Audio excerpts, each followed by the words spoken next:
I got a lot of notes here on the summary. I'll just follow these right here. For the best ROI, always put tenant safety first, always, because a liability situation can close the doors. Property safety, inspect, perform preventive maintenance, don't defer maintenance needs as much as possible. If you have to replace, consider upgrading then. Find a balance between overachieving and underachieving. Rotate planning. That's good. That should say estate planning. And so I'm going to go a little off topic, but it does fit with the maintenance. We do a fair amount of estate work, and I will tell you that every time we do, I can't think of one where there wasn't some serious issues on maintenance. And so I just want to remind everybody to make sure you have your estate planning figured out. Even if you have a will or a trust or what have you, do you have the durable power of attorney? Do you have a medical power of attorney? And let me explain.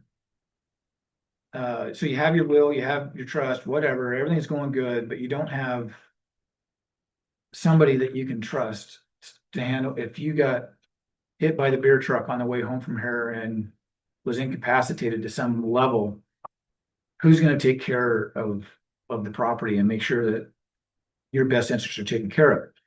And without that, it's not being taken care of. And if it has to go to the courts and they have to find somebody, a lot of time's going by. So much time that when they call me to sell it, you have frozen pipes, you have the 200 pounds of salmon that was in the freezer that, because the power got cut off, has now made that place smell like you would never want to live there. Rodent infestations. I mean, if it sat for years, depending on where it's at, can just take over and potentially just ruin the entire property. Give your copies of those wills. Make sure that other people have it, because what we've also seen is where they did everything right, but then when the person passed, there had been some adjustments, handwritten adjustments. And so the whole will was in question, which then meant it had to go to the courts, and that caused a lot of time delays and costs that ended up, well, in that case, not a lot. It didn't kill a lot of value, but could have. How many people own their own business? So something that happened within my circle is right before Christmas, the business owner fell down dead. He was the sole owner of the business, wife and 4 kids. They have no access to his money. It's frozen because he was the sole owner.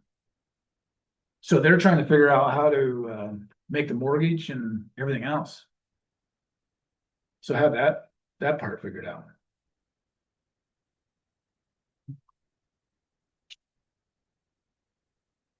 And on that fantastic note, do we need to go any further on that? I mean, do we understand? Like, I mean, if it's a family run business, then have your family as directors. I'll just add, it's great advice. We are a family business. My dad started it. My dad was in a motorcycle accident. He was jogging, hit by a motorcycle in Italy, and declared incapacitated. And I thank God every day that when I was a little kid, we started talking about it. He had it set up, and then we have it set up for our kids that he's so moved. So.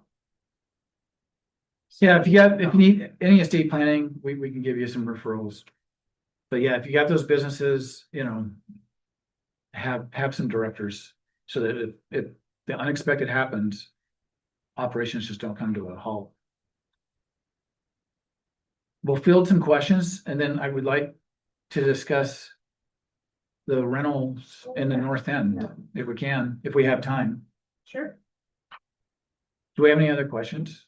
Yes, ma'am. I have just a quick one on the pet screening company. Yeah, What's kind of an average cost for that? Like if we were to say, sign this lease, but need to pay, instead of a deposit, we want you to pay for this pet screening. So they have to register their pet with pet screening, no matter the cost. So if it's immediate, say it's free. If it's not, it's $30. And then they're still responsible to pay all of our pet fees. Okay.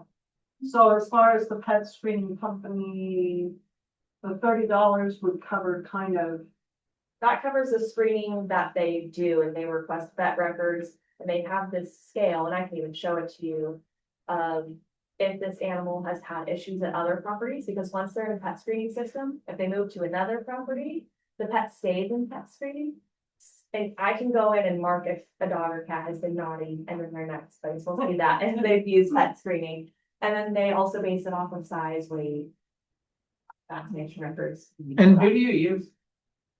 We go through pet screening. petscreening.com. Yep. And we use our pet policy.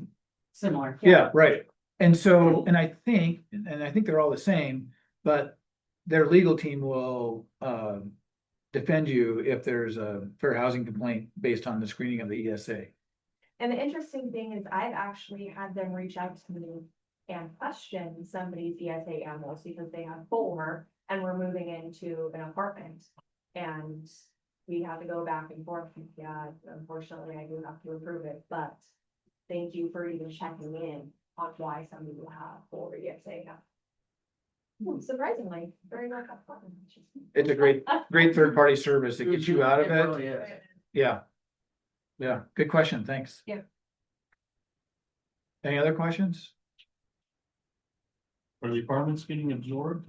The new ones coming on? Golly, I'm a little worried, and I just, so I have a couple commercial loans on my apartments, and so every year I have to fill out way too many documents.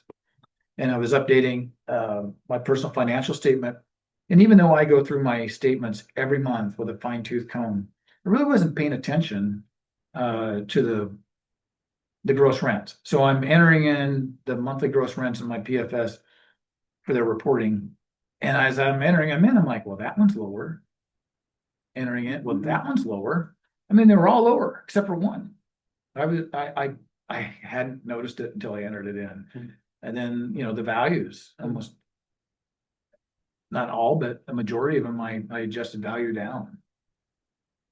Tony, what was that email from a few days ago about the rent increases from last year? Remember, No, sorry.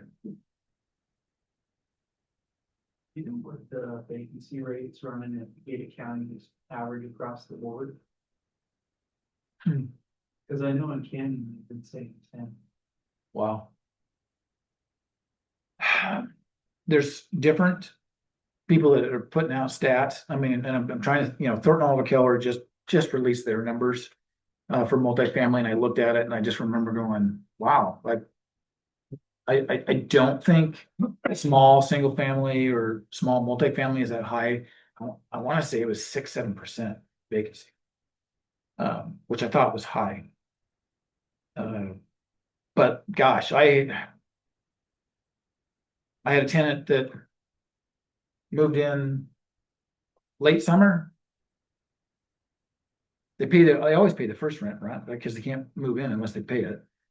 But come month 2, struggle. Month 3, struggle. When month 4 came, I said, I ain't playing this game. So if they don't make it, I said, don't even call me, just file the eviction. And it was December. I was like, oh no, cool, let me know what the court date is. Maybe I'll go bring my Santa gift. So they got evicted, and now it's just sitting. It's not going. So that gets us in. I'm not in the game anymore. I'm almost 5 years removed from hands-on property management. I do asset management for almost 30 million. You don't want your leases expiring late fourth quarter, well, probably not fourth quarter at all. And get past March. So fourth and first quarters, avoid any lease expiration dates. Your new builds. So Yeah. it's finished, So yeah. your incentives then, like, I just give. I'm gonna give that first month up or at least a good amount of it, just to get. When you offer that incentive, you're gonna Yeah. hopefully get more applicants, pick the best guy, best person, get them in there. You can be so creative on the incentives, whether it's, a reduced. Like half off the first month, whatever that is, but then you can also do a kind of a schedule, the first 3 months is this, then it steps up to this, and then, you just explain, we're below market and we're just gonna gradually get you up to market. But yeah, I would, if you're not aggressive, if you're not getting any calls, you have to do things to make the phone call, because they'll sit. This is just. Yeah, I've never tried renting out a house before, because I have a fourplex. Yeah. And the other one was a triplex, so we tore down. And, it's just, and I was doing Zillow and Facebook Marketplaces. They're kind of like not really, they're a little bit flaky, really flaky. And so I got on Avail, so I'm on realtor.com, and the last two people that contacted me was through realtor.com. And Avail is one of the syndications. Zillow, you on Zillow? I'm on Zillow, yeah. Okay. Yeah, and so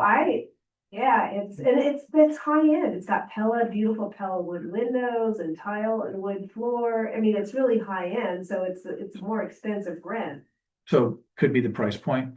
Is it in the North End, you said? Yeah, on 18th Street. I know of a couple that's moving to Boise. Oh, What's nice North End? oh, they're beautiful. That's two right next door, and my sons built them, and I thought they both had to move out of town for work, and so the ADUs are rented out, but the houses are, they're gorgeous. It's Yeah. beautiful. I mean, it was not built as a rental. It was built as a home for someone to live in permanently. I would look at concessions. I would start with $500 off it. And market that and. They just lower the rent, but Do a little bit. Yeah. Yeah, so sometimes you can offer that move-in special, but keep your rent where you're at. You can work out the numbers and do the thing and look at the bottom line on each scenario and. no, I'm just doing it myself, and so I didn't know if like I know that couple fellows looked at it a couple of days ago, and they're meeting here for Micron. And they have a realtor that is working with them, helping them find places, so I didn't know if that realtor getting a big commission if you find the rental for these folks, or, am I doing all I can? Or. Most likely not in Idaho. Yeah, So, they're probably gonna buy a house for them. yeah. That's usually what happens. Yeah, so if you go to other states where licensing is required for property management, there's also a cooperating broker mission. I mean, there's people out there that they don't even really manage property. All they do is place tenants and make the commission, which I always thought, well, that'd be the way to go. Now, you just place the tenant, then you don't have to worry about it. They don't call you when the toilet clogs up 3 times in a Well, week. they may not place the best tenant either. It's like they might look good on paper, but it's nice to meet them. You get a good intuitive sense. Sure. What you could do in that situation is, let's say the placement fee is $800. Well, yeah, you're gonna pay them $400 or $500 for the placement, but they're gonna get paid the extra money like that month 6 and even month. Well, because we're not out of incentive for the tenant, the placement is important. Well, from my Google search, I think it was like 1 month's rent, so it was quite a lot. Yeah. Yeah. For a high-end property, it's significant. Depends who you talk to. Yeah, I found it. Boise rents declined 2.3% in December, month over month, the largest decline in the nation. Interesting. Oh, that was an article. Yeah. Okay. Yes. I remember that now. Danielle, maybe we might know this too, but are the cash buyers still showing up for buying real estate? Quite a few. I'm sure I had to lose that pipeline from California. I don't think that's gonna happen anytime soon. Yeah. I agree. Yeah. So the Hey. magic date is March, is when everything picks up, It starts warming up. yeah. Yeah, How long did it take?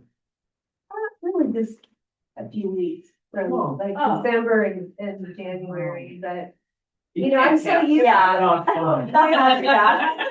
to 2 blocks from Hyde Park and they rent out like that, so I'm probably spoiled. Yeah.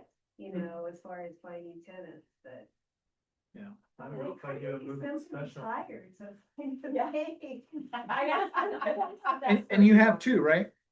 I have a fourplex and the triplex that we had, we tore that down and it was 2,500 lots, we split it. And so when there's a home and an Yeah, sure. ADU on each. How many units are available? There's 2 homes, Just 2 homes. yeah. Whatever incentive you do, I would do different on each one. And then see which one works best. Well, I've only been actually listing one at a time because they're next to each Okay. other. Yeah, that makes So, sense. You know, there's fewer on the market, and then I know with Zillow, if people are looking for something, they get a notification, oh, there's a new Yeah. home that's been listed, so then also. You know, I kind of will list one at a time, and after like a month, I'll list the Right. other one and take. I don't know if this is kosher, but sometimes what I do is I take it off Monday or Tuesday, Mhm. and then I put it back on Thursday, so it pops up in the minutes. Is that all it takes? Is a few That's what I've days? done, I don't know if it's, you can do that. Well, if they allow you to do it, I guess they That's- allow you to do it. And it makes great sense to me. Yeah, Yeah. so if it's pushing and it's a new notification, I see how that is And you remind advantageous. people. Yeah, because they get a notification in their inbox. Even if they just say, "Absolutely." Okay, any other questions? I bore everybody to death. You told me on hiring you to come inspect my house. Yeah, no. I already inspected your house. That's true. That's why I need your eyes again. Thanks, guys. Thank you, Tony. Thank you.